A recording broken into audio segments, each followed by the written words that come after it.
You're listening to a Better Live Than Dead Extracast. Now Foligno plays it back across. A chance for Eagles.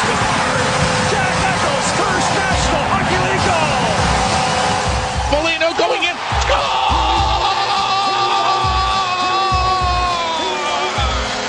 Back it comes now. Wrist the line and the shot score. Robin Leonard's out of his net. He's got a hold of Johnson, and Robin Leonard trading him with Johnson. Off go the gloves for Robin Leonard. Ryan O'Reilly rifles it home, and Buffalo wins it in overtime. How's it going, everybody? Welcome to another BLTD Extra Cast. I'm your host, Ryan Wolfe. Before we get too far into things, I got to say, first off, many props to our dude, Brayton Wilson, our cohort over here at BLTD Sports, for making that absolutely fantastic, brand new, Sabres-themed BLTD Extracast entrance. Now, with that being said, I'm going to bring in our guest. He comes across as one of the bad guys in the Western New York wrestling scene, but today, he's a good guy for us. He's not JC Money, he's John Cimino. Head. That would be me. How you doing? By the way, Brayton, I'm not a Sabres fan at all, but I will give it to you. That was a pretty sweet theme coming in there. I did enjoy that. Nice track there. It's nice. Say hello to the bad guy, BLTD Sportsland. How you doing? It's nice when we have good people working for us. That's for sure. In Dizzle. Now, we've got JC here today to talk about the MLB Trade Deadline that passed just a handful of days ago on August 1st. Some big moves were made. Some very subtle moves were also made. One of those subtle moves being the New York Yankees taking a step into the deep end of the rebuilding pool for the first time in my lifetime. I mean, it was 88 or 89. We'll get into that in just a little bit. 1989. But some teams made some very bold moves. You've got teams who made moves on the deadline, some teams who made moves before the deadline. We'll get into that. But first off, I guess what I want to talk about right off the jump would be who was the winner of the trade deadline. I mean, we saw 48 moves from June 1st to August 1st. Right. The most we've seen since at least 1995. I'm assuming they said at least 95 because I'm assuming that's when they started tracking trade moves. I didn't see where that stat came from. It came from Major League Baseball, but they did not go any further on it. They just said that. They usually didn't start. They didn't start tracking those kinds of stats, I think, universally until the mid '90s. So yeah, we could roll with that. But it was crazy. I mean, a lot of teams, like the one team, for obvious reasons, I paid attention. But the Boston Red Sox didn't make a huge move at the deadline, but made huge moves throughout the month. They identified their needs and they took a shot. Where you get a team like the Texas Rangers who said, look, we have the ability to be a very fantastic baseball team now and into the postseason this year. We can set ourselves up really well if we just if we take the dive now, if we do the gimmick, take the dive, trade away some good talent, some potential talent, and go out and acquire some good players. Now, I want to ask you, John, though. You've got the Cubs, you've got the Red Sox, you've got Texas. I mean, you could argue in the other direction, the Yankees. Who had the best trade deadline this season?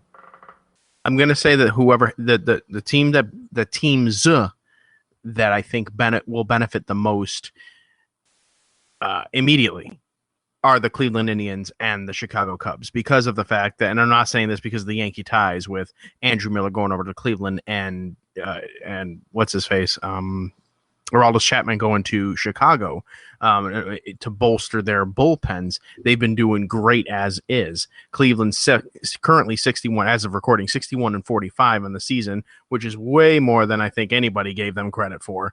And the Cubs were very hot right out the gate. Slowed down a little bit.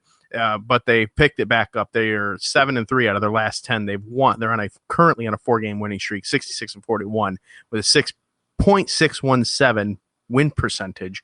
And then you just add a guy who routinely throws 100 miles an hour or over. Has converted, I think it was 20 out of 21 saves or 21 out of 22 saves for the Yankees prior to his trade. I think in the immediate, the Chicago Cubs and the Cleveland Indians benefited from this trade deadline. Cleveland may even a little bit long-term because they have Miller's rights for the next 3 seasons, whereas it's quite possible that Aroldis Chapman could be a loaner for the Cubs this year.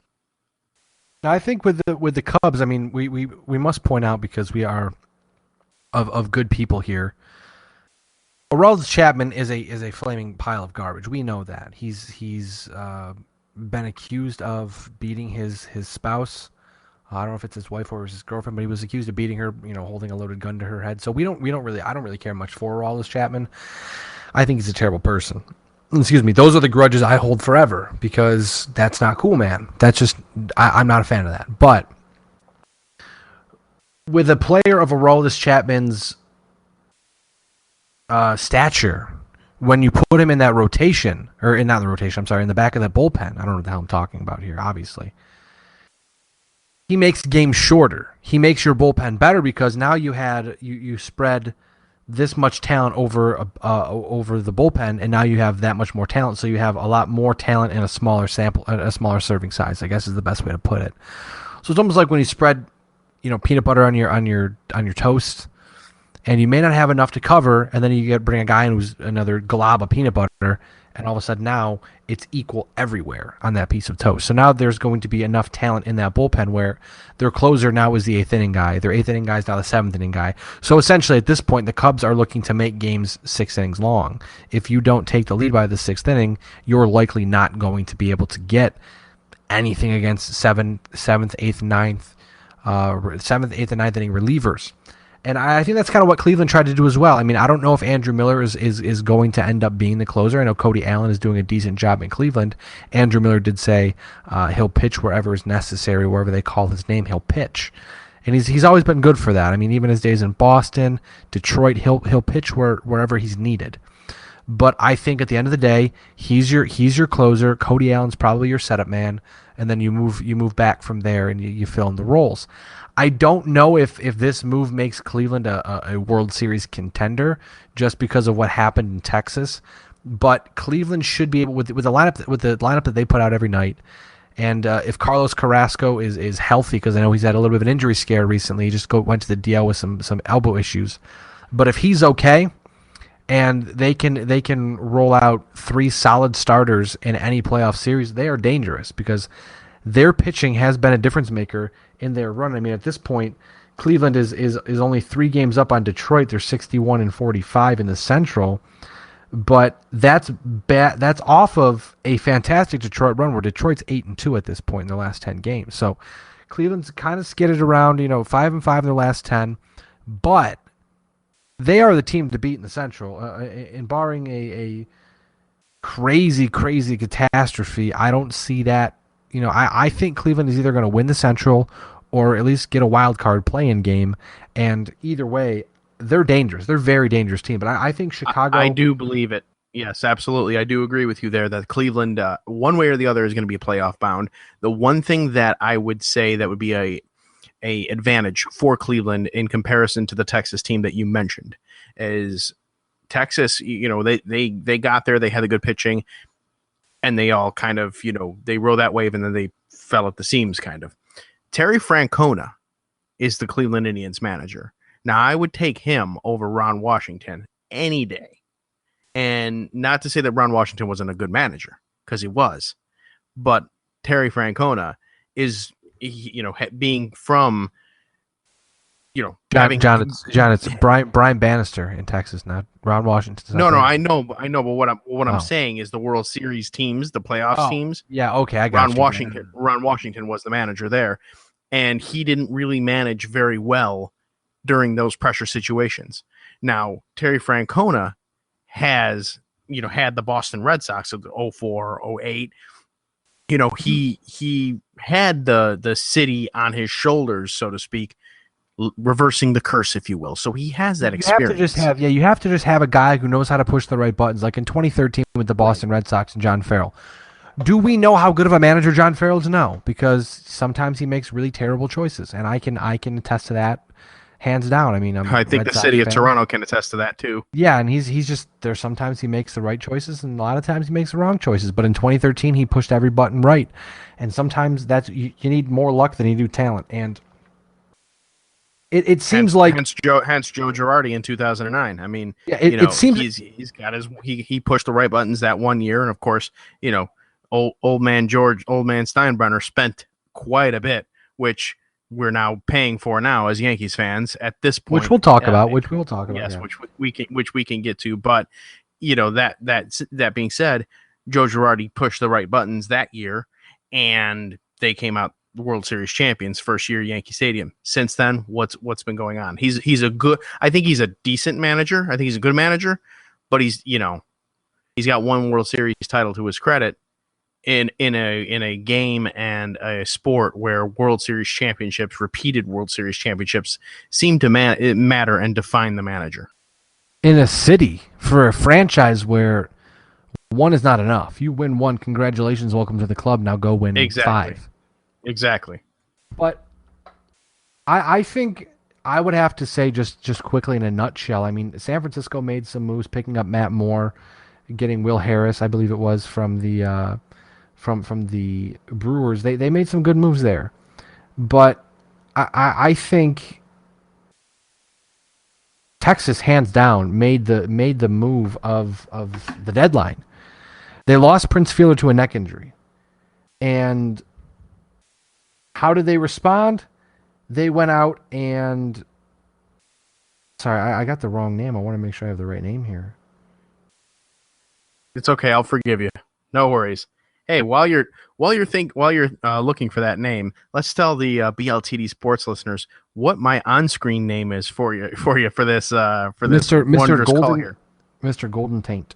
That's right, Golden Taint. I use that name for one of my fantasy football teams in one of the 6 leagues that I'm in. I don't know which one, but I use that name. I think it's funny. I'm just trying to find out which relief pitcher they acquired because I think I got his name wrong, but I want to make sure. No, it was Will Smith. The Fresh Prince. I should trust myself more often with those names. It was Will Smith. They acquired Will Smith from the Brewers. Because Jeffries, born and raised on. Okay, I'm sorry, Jesus Christ. Hey, did you see that Will Smith's been getting a little jiggy with it on his Suicide Squad press tour? Oh no, I have not seen that. He has been recorded singing Miami and Summertime.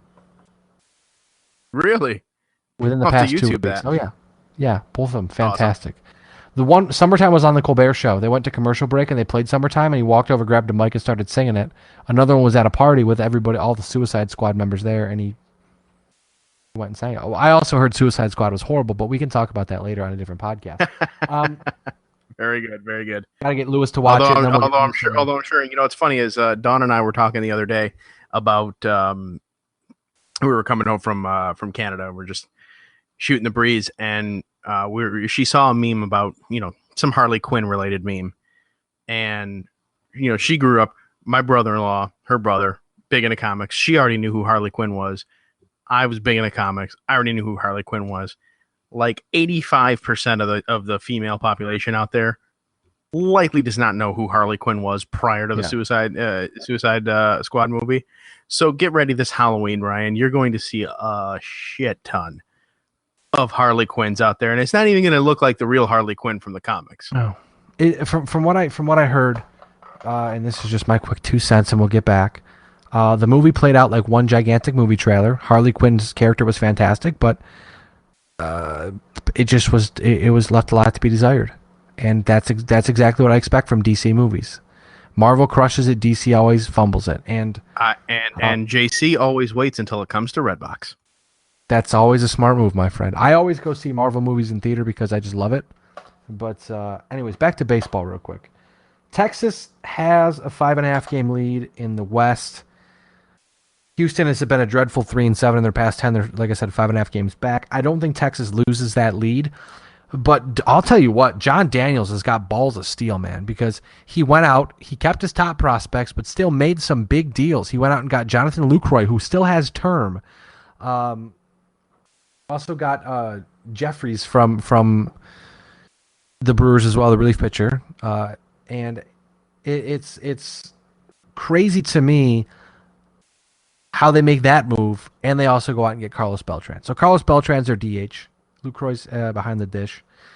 Prince Fielder's out for the year.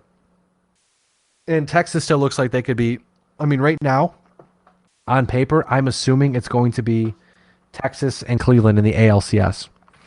If Boston gets it together, maybe Boston and Texas or Boston and Cleveland, but that's a lot to ask. So I would have to say right now, unbiased, Texas and Cleveland in the ALCS. I'm going to go with you on that one. Right now at press time, of course, when this is released, the game will probably be over right now, but it's the 9th inning, and it is 5-3 Texas over Baltimore right now. And for those of you following the AL East, besides myself and Ryan, Baltimore sits atop the AL East at 61-45 currently, 1 game ahead of the Blue Jays, 3 ahead of Boston. So this is kind of, this is playoff baseball, folks. This is the pennant chases. This is the pennant races. This is what it's all about. But as you were saying, Texas, yes, they currently have a 5.5 game lead over the Astros in the American League West. You don't let their last 10 fool you. They're 6-4 right now. Last 11, if all things go according to plan, they'll be 7-4. And currently riding a 2-game losing streak. In the Central, they are 15-11. I don't let this fool you, because the rest of the Central the West underneath it. Did I say the Central? Yeah. You're okay. I meant the West. The West, they're actually 27-18 over teams in the West, which is a pretty good record, and almost 500 or over if I could talk here, almost 10 games over 500 on their own division. So, if anybody's going to cry foul about, they lost 2 in a row or whatever, I mean, they've got a pretty good, solid lead going into, the home stretch here. So I would agree with you. I think ALCS would probably be Texas. I see Texas in there as one of the teams. Now, whether or not the other team is Cleveland, Boston, or Baltimore, not sure. But I don't think Baltimore's as good as advertised. I don't think so either. But I do think that Texas will be one of the teams in there for sure. If Boston's bats can stay hot, they can make it as far as the bats will take them. But if they can get Porcello, Price, and Pomerantz to be halfway decent, I mean, Porcello's been great all season. Price has been better, not getting run support, and Pomerantz is still finding his own in the AL East. But you need 3 starters. I mean, they went out and got Pomerantz, who better or for worse, they needed to get. I mean, they gave up their top pitching prospect in Anderson Espinoza. Might not turn out to be a great move in the future, but you can't keep betting on these kids to becoming, especially with pitching. You can't. The Red Sox have been burned so much on betting on kids that they're going to turn out and be power pitchers, and they never are. I mean, I can give you a list of guys who were supposed to be something. Daniel Bard, Craig Hansen, and they were supposed to be the next power pitcher and didn't turn out to be anything. And they could have cut bait earlier and got a ton for him, but the Red Sox bet too heavy on the farm. So they go out. Yeah, maybe Anderson Espinoza becomes an ace, but you know what? You're going to bet on an 18-year-old kid becoming an ace who probably won't pitch in the majors for another 6 or 7 years. Maybe sooner, but we see how kids develop.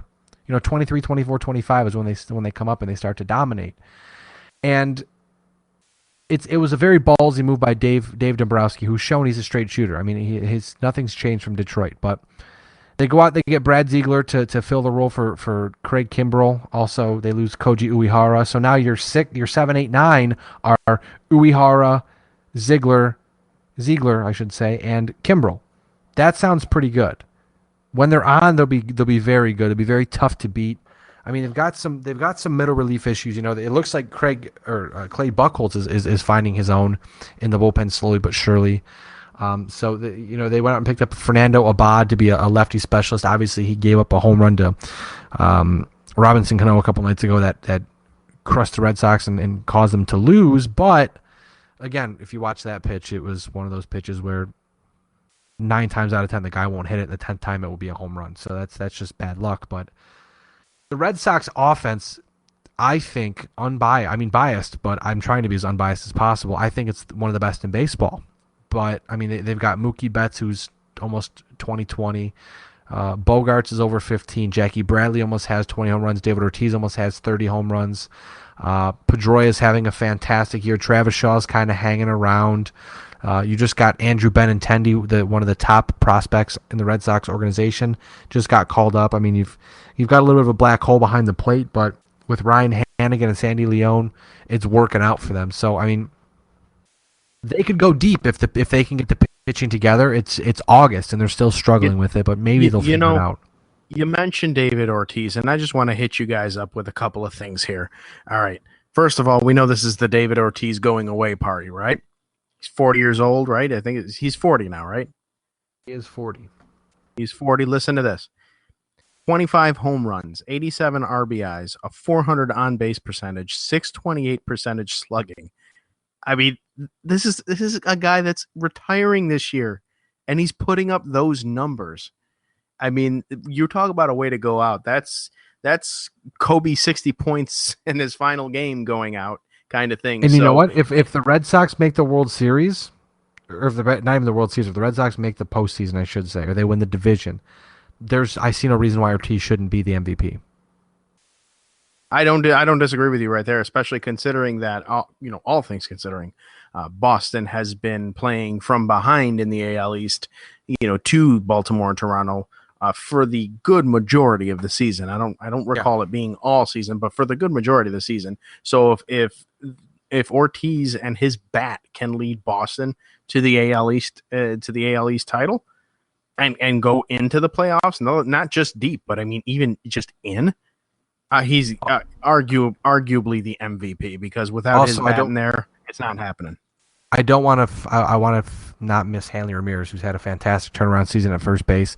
Out right now with a sprained wrist, naturally because I bought his jersey for my trip to Boston here in a couple weeks, and he then gets hurt. I'm a jersey jinx, man, I swear. But I bought a CJ Spiller jersey. They are reporting that he is unlikely to land on the DL. He's going to miss a few games. So they said he sprained a wrist. Rest easy, Ryan. Yeah, rest easy, Ryan. He fell on the stairs, but a lot of people thought he may have punched a wall because he was pissed. But usually you don't sprain your wrist punching a wall, you break your hand. We all know that from experience. He could have been like Sammy Sosa and hurt himself when he sneezed. Yeah, well, Sammy Sosa is a whole different. Sammy Sosa is just weird.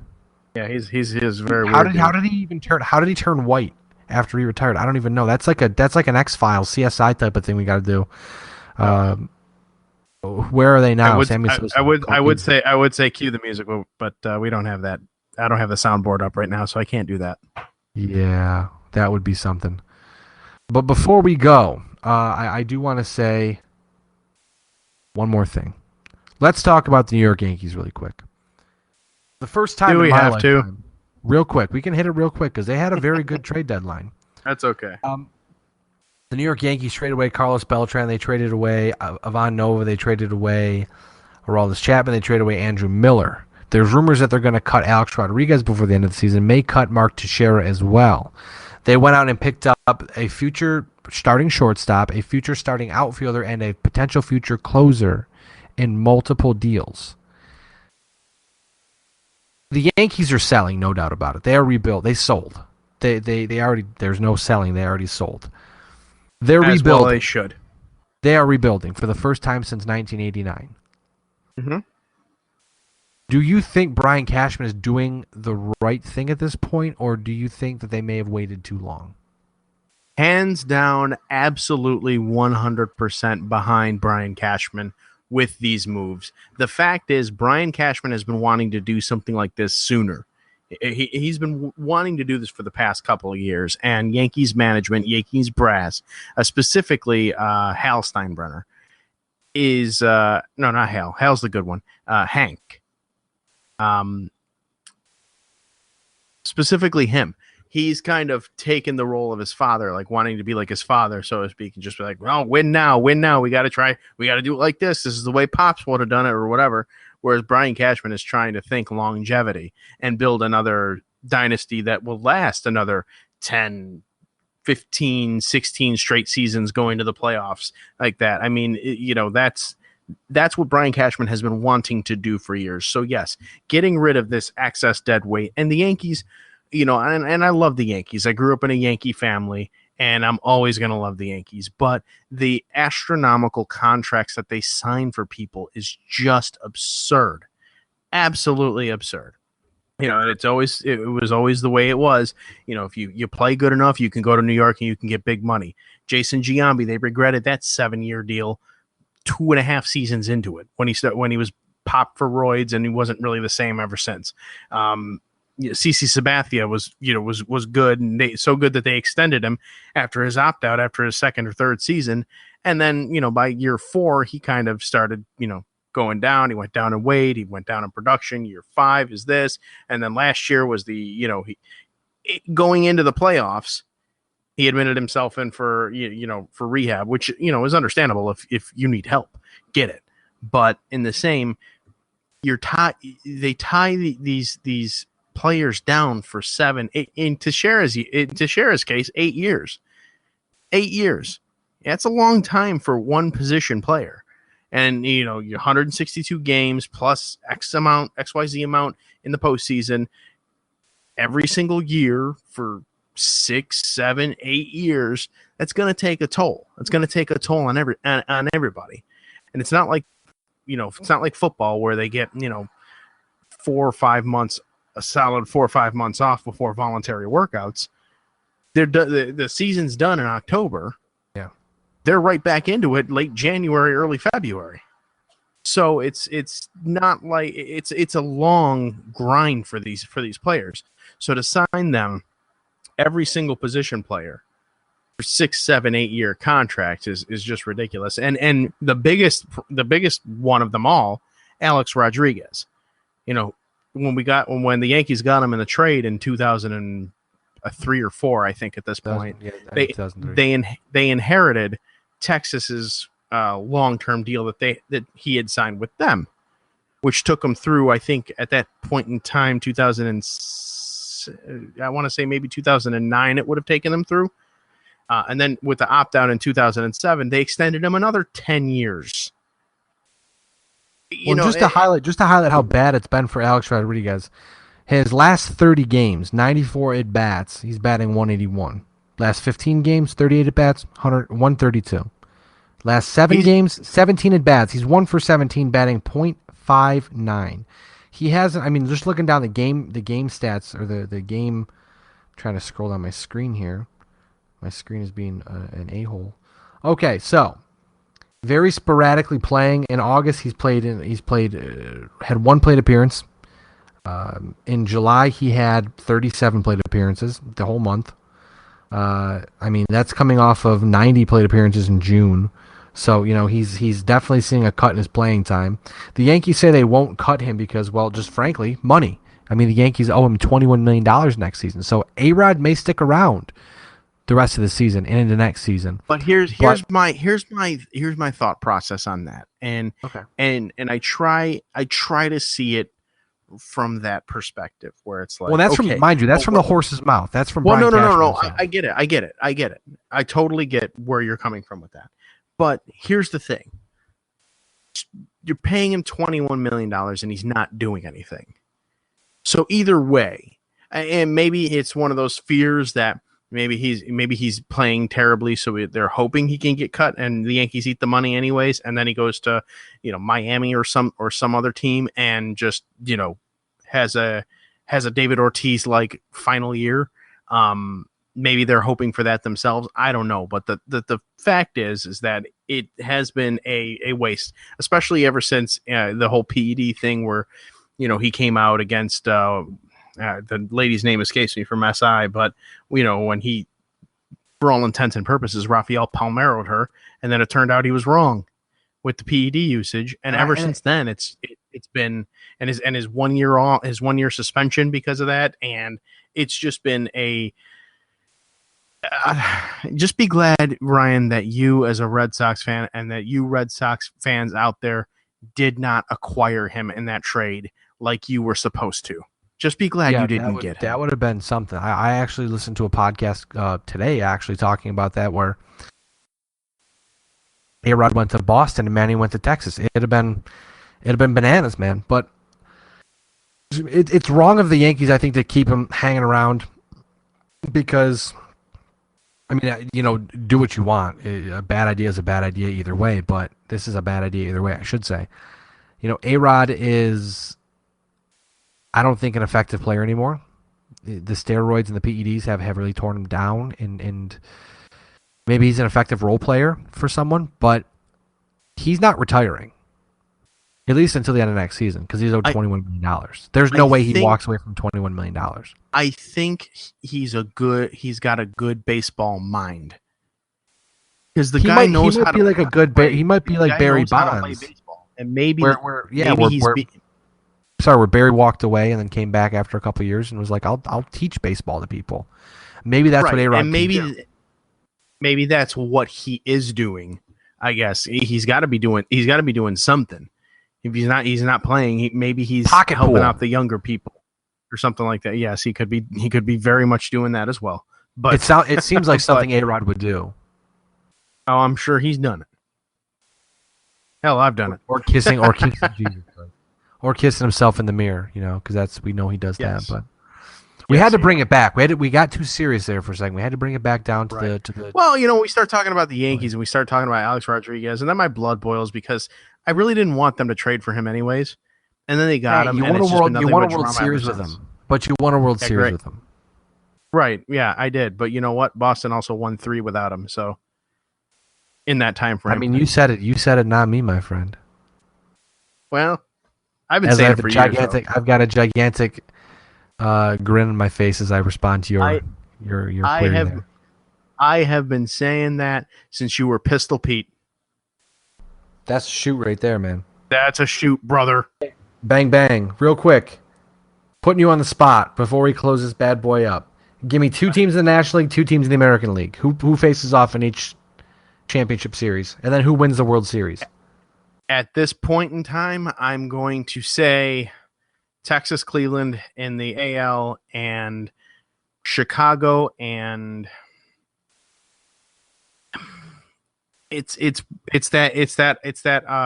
odd year. So I'm going to say Chicago and San Francisco. But don't, and I reserve the right to change this. Don't sleep on those doggone Nationals. But they didn't do much at the deadline.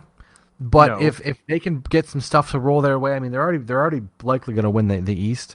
Yes. And what it looks like right now is that Chicago would play the wild card winner, which right now looks like it would be St. Louis and Miami would have a playoff, and then the winner of that would play Los Angeles in a 1-game playoff. Right. So we'll say Miami in Los Angeles. The winner there plays Washington, and if Kershaw's back, maybe Los Angeles can win, but you're probably looking at a Washington versus Chicago or San Francisco NLCS. I mean, because right now it would be Chicago and San Francisco. Well, no, it would be Chicago. So it'd be Washington, San Fran. So it'd be Chicago versus Washington or San Fran in the NLCS. Right. I'm gonna go not out on a limb. I'm gonna say Chicago and San Fran. I want to see Chicago go to the World Series. I think San Francisco, just because they have the it factor of it being the odd season or the even season. They've been there. They've done that. They got better with the addition of Matt Moore. That rotation got deeper. He's still a fantastic pitcher. He's just got to put it back together. So I think San Fran will come out in the National League. In the American League, I'm selfishly going to say Boston and shocking. I really think they're going to put it together here. I mean, they have their bumps in a road, like they're 3-7 in their last 10. They're only 3 games out in the East. Baltimore's a jabroni. Toronto's for real, but I don't think Toronto can go very deep. But I still think that offense is going to carry the Red Sox. That's just, I think that's what's going to happen. I want to say Cleveland because of the character that they have. Mm-hmm. They've got a lot going on. I don't know if you've seen, they've got the party at Napoli's. They've created their own Jobu. They actually did like a little ceremony for Yan Gomes. He was in a slump, and okay. I'll tell you what, that may not be for real, but like the game after or the 2 games after they did a little ceremony to break Yan Gomes out of his slump. He dislocated his shoulders or separated his shoulders. So there's some kind of Jobu magic going on there. I don't know if it's good. I don't know if it's bad, but call me crazy. I'm going to say Boston and Cleveland in the ALCS. With it being Boston and San Fran in the World Series. Boston and San Fran in the World Series, and you're going to be a homer, aren't you? I don't think so, because I still think San Francisco can do it. I want to say Ortiz can go out on top, and I think that can still happen. But I really think that until the Red Sox pitching can consistently pitch, like if the offense can consistently hit as the offense or as the pitching staff consistently pitches, then I'll go all in. But for now, I think the Red Sox bats can bring them to the World Series because, I mean, we've seen it. Even in 2013, we saw it. Good hitting, timely hitting still beats fantastic pitching. It does not matter. Okay, Fair enough. Like Ortiz got the grand slam in the 8th inning against the Tigers after the Tigers had completely shut them down. Almost no hit the Red Sox in a playoff game, in an ALCS game. You know, it's something where if you've got the timely hitting and you've got the consistent offense, you can go as far as it'll take you. But if you're up against fantastic pitching, it's a different story. And we've seen what David Price does in the postseason. And I don't know what Drew Pomerantz will do in the postseason or what Rick Porcello will do or what that bullpen will do. You know, if Koji Uehara comes back, will he be effective? Junichi Tozawa's had some shoulder problems this season. Will he be effective? Will Brad Ziegler be able to continue his hot start in Boston? Will Craig Kimbrell still be effective in the postseason? We don't know. Lots of question marks. But like I said, we know one thing. That offense is absolutely fantastic. Okay. And I just got a feeling that, you know, the storybook ended, man. It always makes sense in sports. And I'm glad that finally, for once, the storybook is on my team's side because you know what? It's something where David Ortiz has been there 3 times. He's done it all 3 times. He knows exactly what they got to do to get there, exactly what they got to do to win that. And okay, I mean, it could happen, but I'm still going to go San Francisco at this point in time. Okay. So then, I'll pick my. I already picked my AL and NLCS winners there, or matchups there. So I've got Cleveland and Texas in the American League. I'm gonna take Cleveland. I'm gonna take Cleveland representing the AL, and then in the NL, I'm going Chicago Cubs. So my World Series is going to be Cleveland and Chicago. And who breaks their curse? I'm going to say right now, it's it for you, Chicago. This is your time. I mean, that makes sense. Chicago and Cubs. I can see it happening. Cubs. Wait, hold on. What's that? Lee Corso? Not so fast. I'm going to say this right now. Cleveland, Chicago, while I hope that you win the World Series sometime in everybody's lifetime here, I don't think it's going to happen. Cleveland is riding a high that, you know, thanks to LeBron James. And I said it as soon as the Cavaliers won Game 7. If the Cavaliers win, which they did, Cavaliers won, and the Indians go to the World Series and they win, and the Cleveland Browns win like 4 games this season, LeBron James is going to run for mayor, and I want to see that. So, Cleveland, you're my pick. I was going to say, what are the Browns going to do? Win 6 games? Yeah, 4. I'm giving them 4. If they win 8 games next season, I will defecate in my pants. I think Cleveland, the city, would celebrate 8 wins just as hard as they celebrated the NBA championship coming home. Robert Griffin III is the second coming. Oh boy. Let's move on from that. It's a good note to end the podcast on. John, I want to thank you for joining us.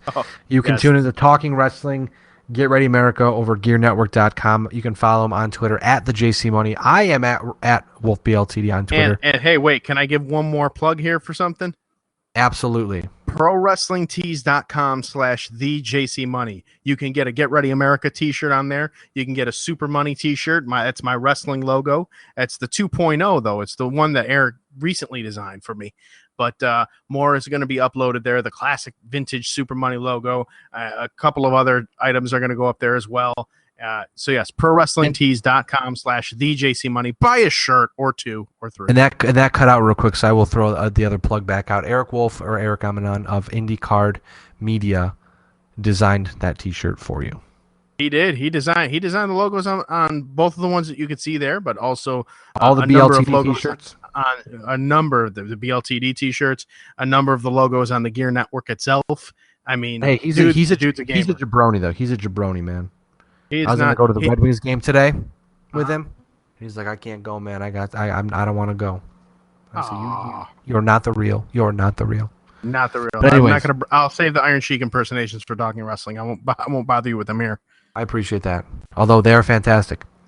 But you know how this ends, John, every week. We are better live than dead. You are not. We'll catch you sometime very soon. Thank you again for tuning in. And, hey, let's go Red Sox. Boo! Oh, go F yourself. I hate you.